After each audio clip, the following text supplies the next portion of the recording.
ito yung masamang tunog. Check natin kung may langis mga boss. Ayan. Pag walang langis, alam na.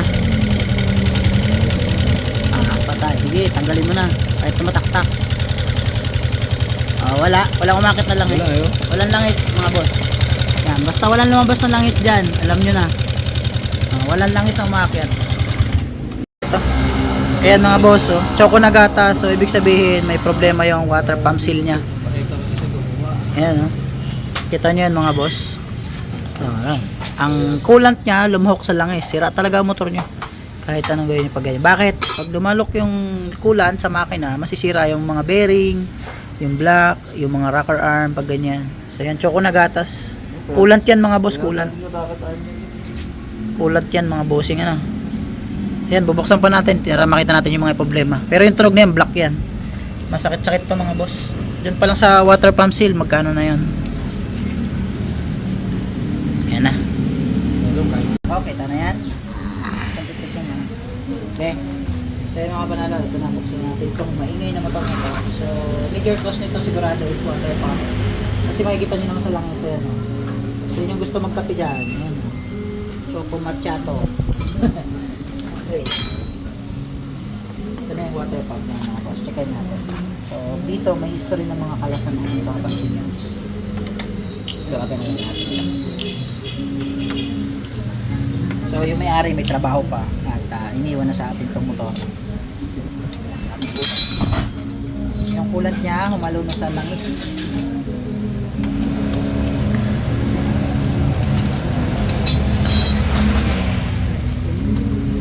Masakla. Oh, grabe pandikit mga boss, oh. Kita niyo yan? Lumuhok na yung coolant niya sa ano tawag dito sa makina. So kailangan natin baklasin tong water pump.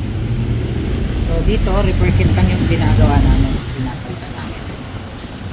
Tapos ang hindi maganda dito sa pagkagawa, hindi ko naman dinadaw yung nagagawa na. So ganun talaga, kanya-kanya kasi tayo ng paggagawa ng motor.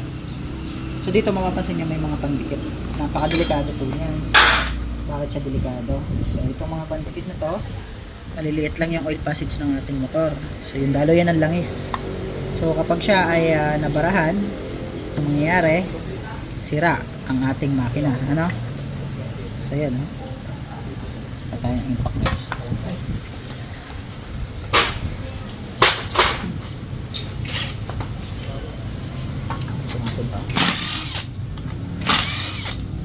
So pag ganito, water pump repair kit na yan.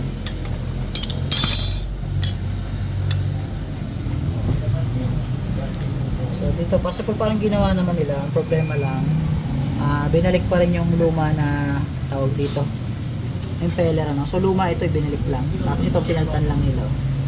So ang nangyayari kasi dyan is marami na itong dumi. Then lumait na siya. Siyempre makakalusot na yung coolant. Tapos ang bearing parang pinalitan din nila. Pero ang hindi nila pinalitan yung ito. Kasi yung water seal niya, hindi siya parang local, no? Sobrang maluwag niya. Hindi siya yung original water seal. Okay. Siyempre, dako na tayo sa loob ng makina mga boss. Okay, cut natin muna at medyo marami tayong mabaklasin. Let's go. Mga boss, ayan, tuyong-tuyo. Kita nyo naman, oh. Dry pa sa tuyo ay mga boss. Dry pa sa ano eh? Dry pa sa tuyo. Nako, sira ang mga rocker arm nito mga boss. Oh, sira na naman na rin mga rocker. Oh. Dry pa buwad na. Masakit-sakit na rin. So bago natin talaga ito repair ay isa-abiso natin sa may-ari mga boss. Walang yun. Grabe ang mga boss, oh. Naka-top dead center yan. Wala na. Oh. Naka-top dead center. Naka-top dead center yan mga boss, ha. Grabe yung clearance. Siguro ang clearance boss 100. Grabe ba? Pahingi ako ng 5 na alin at ibabala ko dito sa 8. Diyan, malaki. Baril, ano na dyan? Dito na ang baril mga boss. Ayan, naka-top dead center ng mga bossing. Dry para sa skin ko eh. So yan, naka-top dead center ng mga boss. Buksan mo yun. Okay, kumuha ka na ng pang-reset ng tensioner. Tatanggal ko na agad yung cam gear mga boss. So ayan, binaril ko na muna yung cam bolt. Hanggang natin yung decompression pin. Ayan, so mga boss, at dito na tayo ngayon sa head bolts. Gas. So ito ay top overhauling na ng mga boss. So sana walang tama yung block niya. Pasuyo ako ng music doon sa katabi natin. Saglit lang kamo. Pagkatapos lang itong ating vlog. Ituloy yung music ba? Tapos ito na mga boss, tinitira na natin para at least mamayang hapon tapos na ano.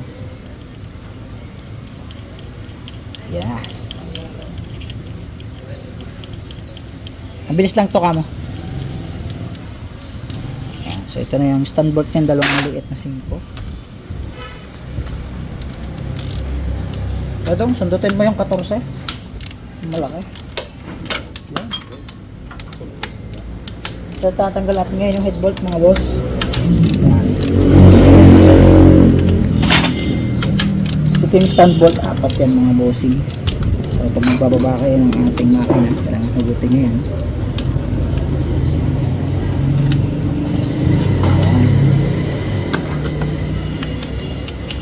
So 4 yan mga boss, kailangan matanggal nyo lahat. So itong motor na to is kagagawa nga lang pala, pero dahil hindi umakit yung langis kanina, kita nyo naman doon sa video, ayun, ulit kita nyo naman ang head nya to, yung toyo mga boss. Maraming punat. Ito ay pahingin long nose.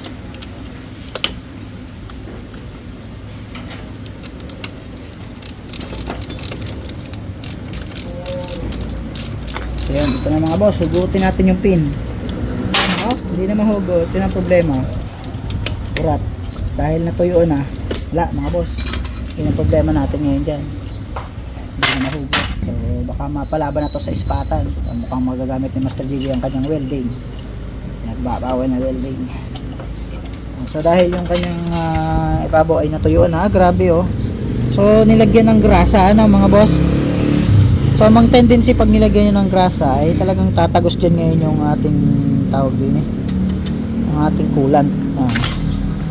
So bagong repaste din para oh. Parang may repaste din. So ito mga boss, ito yung tuyo. Ay oh, sira ang ano, rocker arm oh. Luto-luto oh. Wala na rin mga boss ang head. Ngayon mahirapan tayo magbunot dito ng pin. Dry na dry mga bossing. So dito tayo sa block dahil walang umakyat na langis. Expected nating sira ang block. Ano? Matik yan. Ba. Okay pa yata. Ayun. Himala mga boss. Pero may bewang na. Okay. So hindi nasira ang block. Walang kayod. Yun, ibabaw lang kasi walang langis. So naagapan ano. Kung hindi agad nadala dito, yari na to. Pero luma yung block ni bossing. So yun, dito na tayo mga boss. Yun na, sa head. Ito ang pinakakailangan nating madali ngayon. Yung head na mga boss. Ayan tayo. So ang problema natin kung paano bubunutin yung pin at saka yung rocker arm at saka yung caps. So syempre, let's go. Welding to the time. Labas yung mga bulitas oh. Ito yung mga bulitas. Ayun tayo mga boss oh. Grabe ba? So let's go, tara. Try natin. So ito na boss, at nalimutan nating i-video. Ayan na, namamatak pa. Ayan.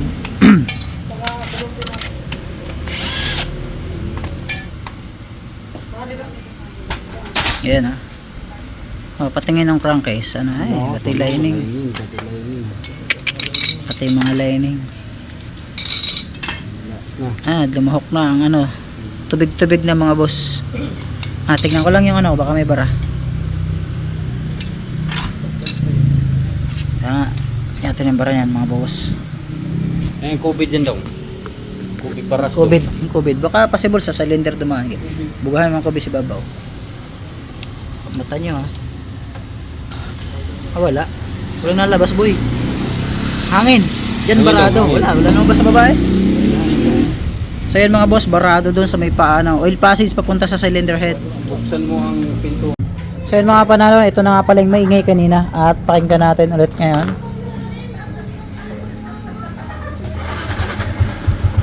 Ayan ha. Okay na siya ulit mga boss, tahimik na ulit. Ayan. So mga pinaltan pala natin dito ay rocker arm, set, cams, tapos pin pinaltan din natin. Kasi kita nyo naman doon sa video na natunaw na yung mga pangibabaw kasi walang umakit na langis. Tapos pinaltan natin ng bagong lining, pinaltan natin ng head gasket, base gasket, saka ng piston ring. Yung black nya medyo may bewang pero medyo konti lang budget nung mayari kaya binalik lang natin. Kaya ginawa natin, pinaltan lang natin ng piston ring na bago. So far ayos naman yung tunog nya, tahimik na ulit. At pwede na ulit gamitin pang araw-araw, ano. So pinaltan din pala natin yung water pump repair kit nya, yung tinatawag natin impeller bearing at saka impeller bearing at saka water seal pala. Yun ang pinaltan natin, tatlong yan. At sinama pala natin doon yung pinakang gasket ng water pump kasi durog na rin.